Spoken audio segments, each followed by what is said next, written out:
নমস্কার, কেমন আছেন আপনারা সবাই? আশা করছি ভালো আছেন। আজ চলে এলাম একটা রেসিপি নিয়ে। আজ বানাবো ওল চিংড়ি। তার জন্য এখানে ওলটাকে টুকরো টুকরো করে ডুমো ডুমো করে কেটে নিয়েছি। আলুটা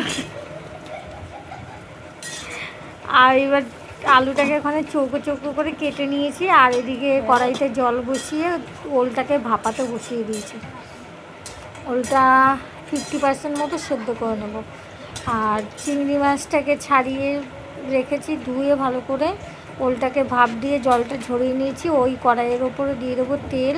কড়াই শুকনো করে দিয়ে তেলটাকে গরম করে চিংড়ি মাছটা লবণ হলুদ মাখিয়ে এটাকে ভেজে নেব।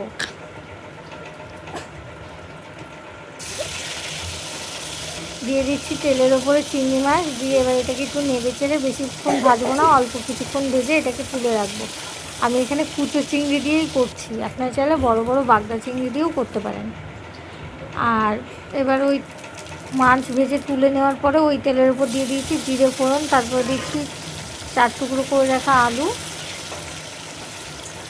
আলুটাকে এবার ভেজে নেব ভালো লাল লাল করে। এদিকে নিয়েছি আদা, কাঁচা লঙ্কা, পেঁয়াজ, টমেটো, এটাকে বেটে নেব।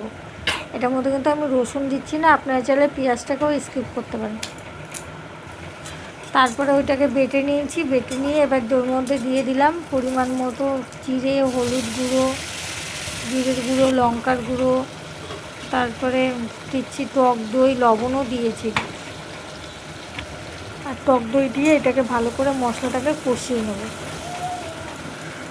মশলাটাকে থেকে যখন তেল ছেড়ে আসবে তখন এর মধ্যে ভাপানো ওলগুলো দিয়ে দেবো। দিয়ে এটাকে আরও ভালো করে কিছুক্ষণ কষবো চিংড়ি মাছটা দিয়ে।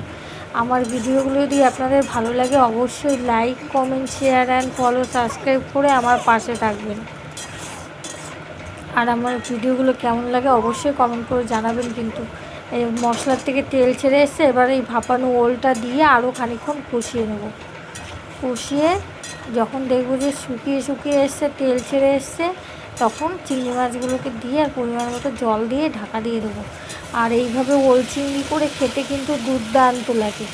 আপনারা অবশ্যই এইভাবে করে দেখবেন, বা নিরামিষ এইভাবে করলেও খেতে ভালো লাগবে। ভাত, রুটি, পরোটা সব কিছুর সাথে কিন্তু খাওয়া যায়।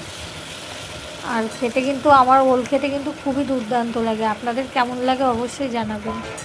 চিংড়ি মাছটাকে দিয়ে আর একটু কষিয়ে নিচ্ছি।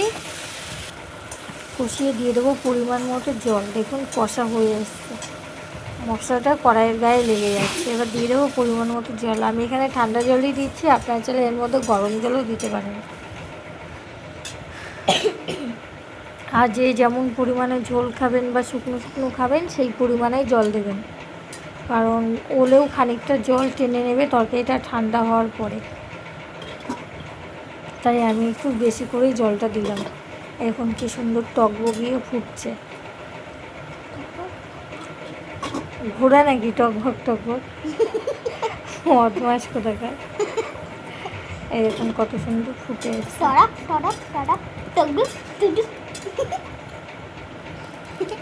তুই কিন্তু বহুত বদমাইশি করছিস। পরীক্ষায় কী কী দিলি সেটা বল। ওপর থেকে একটু চিনি দিয়ে দিলাম, দিয়ে এবার এটাকে নামিয়ে নেব। উপরে দিচ্ছি গরম মশলা, নামিয়ে নেব। কেমন হলো আপনারা অবশ্যই জানাবেন। আবার দেখা হবে একটা নতুন ভিডিওর সাথে। ততক্ষণ আপনারা ভালো থাকবেন, সুস্থ থাকবেন। বাই।